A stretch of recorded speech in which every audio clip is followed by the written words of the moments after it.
જાણવું છે તમારે કંઈક નવું જાણવું છે તો યોર્સ પોડકાસ્ટ ગુજરાતી ક્લિપ્સ લઈને આવ્યું છે તમારી માટે શોર્ટ્સ ક્લિપ. તો કોમેન્ટ અને સબસ્ક્રાઇબ કરવાનું નહીં ભૂલતા.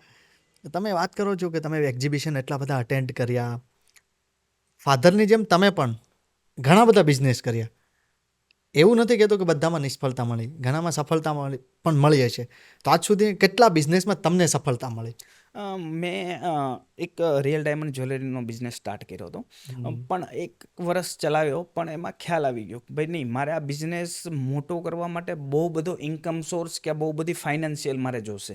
તો ફાઇનાન્શિયલ માર્કેટમાંથી મારે લેવાની ઈચ્છા નહોતી.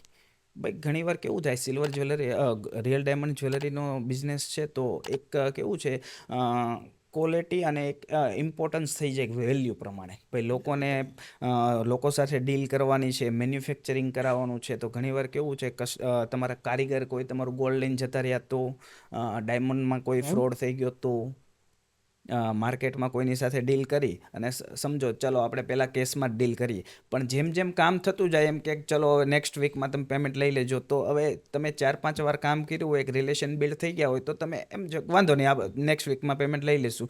પણ પછી પેમેન્ટ ના આવ્યું સાથે તો આપણી ગાડી ઊભી રહી જાય. ભાઈ આપણી પાસે કોઈ સોર્સ બીજા હોય નહીં, બેકઅપ પ્લાન. યસ.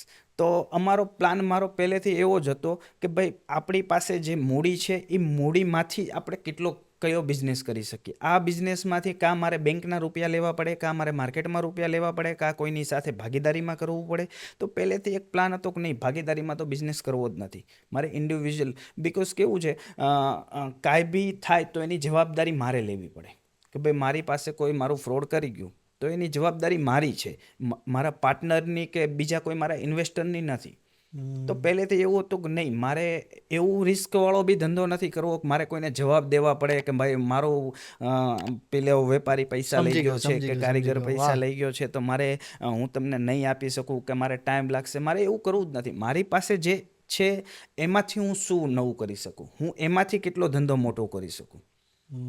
એ પછી મેં મેન્યુફેક્ચરિંગ સીઝેડ જ્વેલરીનું સ્ટાર્ટ કર્યું હતું. તો એ બી બહુ સારી રીતે ચાલવા લાગ્યું હતું. પણ એક સમય એવું હતું કે ભાઈ આ બિઝનેસને હવે ગ્રોથ કરવા માટે મારે ફાઇનાન્સની જરૂર પડશે.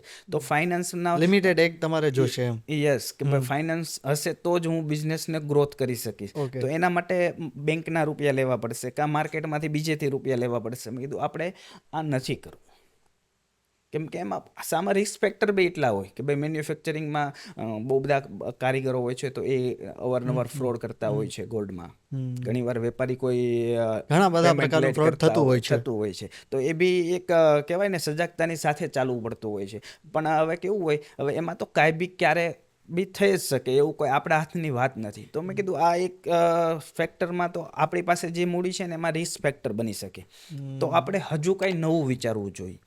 તો ત્યારથી મેં કીધું ચલો ઇન્ડિયાના એક્ઝિબિશન તો હું બધા એક્સપ્લોર કરું જ છું, બધા એમાં નોલેજ લઉં જ છું. હું દુનિયામાં શું ચાલે છે તો એના માટે ઇન્ટરનેશનલ મોટા ઇટલીમાં શો કયો થાય છે, તર્કીમાં કયો શો થાય છે, હોંગકોંગમાં કયો શો થાય છે, અમેરિકામાં કયો શો થાય છે, એ બધા વિઝિટ કરવાનું સ્ટાર્ટ કર્યું. ત્યારથી મને અલગથી જ એક એવું લાગ્યું કે નહીં, મારા માટે જે રીતે મારે લોકોને એકદમ કંઈક અલગ જ પ્રોડક્ટ આપવી છે, અલગ જ અનુભવ કરાવવો છે, એના માટે મારે સિલ્વર જ્વેલરીની અંદર જવું જોઈએ.